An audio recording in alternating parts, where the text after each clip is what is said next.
அன்பிற்குரிய சகோதர சகோதரிகளே, இன்றைய தினம் பாலஸ்தீனத்தில் இருக்கக்கூடிய அந்த நாட்டு சொந்த குடிமக்களாகிய பாலஸ்தீனியர்கள் சொல்லனா துன்பத்திற்கு உள்ளாக்கப்படுவதை நீங்கள் அனைவரும் அறிந்து வைத்திருப்பீர்கள்.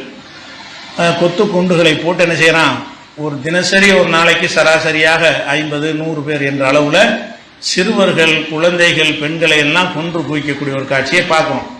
இந்த நேரத்தில் நேற்றைய தினம் அங்குள்ள பாலஸ்தீன மக்கள் உலக முஸ்லிம்களுக்கெல்லாம் ஒரு வேண்டுகோள் என்று ஒரு வேண்டுகோளை முன்வைத்திருக்கிறார்கள். அந்த மக்கள் மக்களுக்கு ஒரு வேண்டுகோள் வைத்திருக்கிறார்கள். அது மார்க்கம் சார்ந்த வேண்டுகோளாக இருக்கிற காரணத்தினால் அதையே உங்கள்கிட்ட நானும் வேண்டுகோளாக வைக்கிறேன். என்ன வேண்டுகோள் வைத்திருக்கிறார்கள் என்று சொன்னால், நாங்கள் தாங்க முடியாத ஒரு துன்பத்தை தாங்கி கொண்டிருக்கிறோம். அல்லாஹ்வுடைய உதவியை தவிர எங்களுக்கு எந்த உதவியும் இல்லை.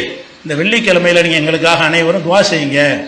எங்களோட வெற்றி பெறுவதற்காக வேண்டி, எங்களுடைய பாதுகாப்புக்காக வேண்டி, அந்த எதிரிகள் முற்றாக அழிந்து நாசமாவதற்காக வேண்டி நீங்கள் அல்லாட்ட துவா செய்யுங்க என்ற அளவுக்கு அந்த மக்கள் என்ன செய்கிறாங்க, அவ்வளோ கொடுமை. செத்து கொள்ளவும் செய்கிறான்.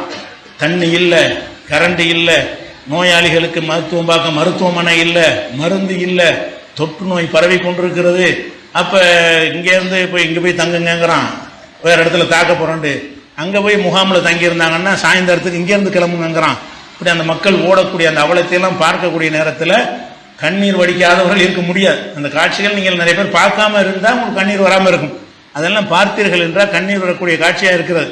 அவங்க நம்மள்கிட்ட என்ன கேட்குறாங்கன்னா துவா கேட்குறாங்க. அதனால் தொழுது முடிந்த பிறகு உங்களால் இயன்ற அளவுக்கு அவங்களுக்காக என்ன செய்யுங்க, அழுது நிறைய துவா செய்யுங்க. அல்லாஹ் யாருடைய துவாவை ஏற்றுக்குருவான். எந்த ஒரு துவாவை அல்லாஹ் ஏற்றுக்கொள்றதுக்கு வாய்ப்பு இருக்கிறது. உலக முஸ்லீம்களுக்கெல்லாம் இதை ஒரு வேண்டுகோளாக அவர்கள் வைத்திருக்கிறார்கள். ஜும்மா தொழுது முடித்துவிட்டு அவங்களுக்காக ஒன்றைய கோரிக்கை ஏற்று செய்யுங்க, எல்லாரும் அவங்களுக்காக துவா செய்ய வேண்டும் என்று கேட்டுக்கொண்டு, இங்கே உள்ள நிர்வாகம் நடத்துவதற்கு நீங்கள் உங்களுக்கு கொடுக்கக்கூடிய நிதி ஆதாரங்கள்லாம் போதுமானதாக இல்லை என்று சொன்ன அடிப்படையில் இந்த ஜும்மாவுக்கு பிறகு வசூலுக்கு வந்தார்கள் என்று சொன்னால் தாராளமான முறையில் என்ன செய்யுங்க, அவங்களுக்கு நிதியை வழங்குமாறு கேட்டுக்கொண்டு நிறைவு செய்கிறேன். அஸ்ஸலாமு அலைக்கும்.